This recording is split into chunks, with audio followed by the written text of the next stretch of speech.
بسم اللہ الرحمن الرحیم۔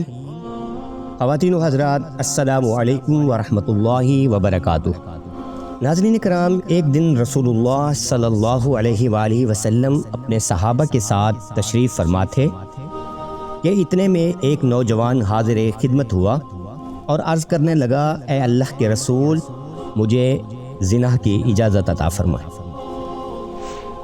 صحابہ کرام نے جب یہ سنا تو غصہ کرنے لگے۔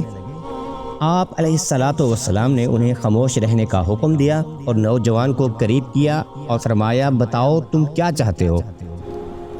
نوجوان نے کہا، یا رسول اللہ صلی اللہ علیہ وآلہ وسلم، مجھے زنا کی اجازت عطا فرمائے۔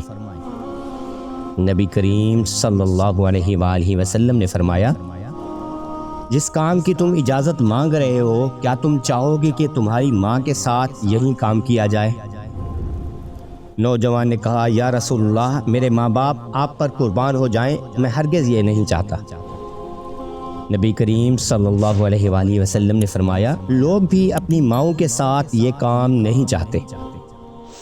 پھر آپ علیہ الصلاۃ والسلام نے پوچھا، کیا تم یہ پسند کرو گے کہ یہ کام تمہاری بیٹی کے ساتھ کیا جائے؟ نوجوان نے کہا، اللہ کی قسم، ہرگز نہیں۔ نبی رحمت صلی اللہ علیہ وآلہ وسلم نے فرمایا، لوگ بھی اپنی بیٹیوں کے ساتھ یہ کام نہیں چاہتے۔ پھر آپ صلی اللہ تعالی علیہ وآلہ وسلم نے اسی طرح بہن، پھپھی اور خالہ کا نام بھی لیا۔ ہر بار نوجوان نے کہا، ہرگز نہیں۔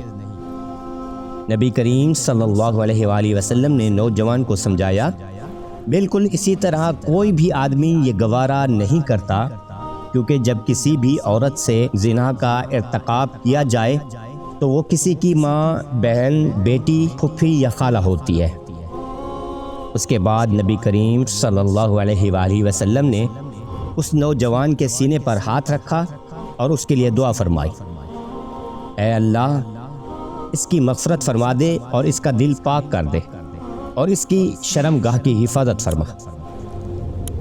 راوی کا بیان ہے کہ اس کے بعد نوجوان کسی برائی کی طرف نظر اٹھا کر بھی نہیں دیکھتا تھا۔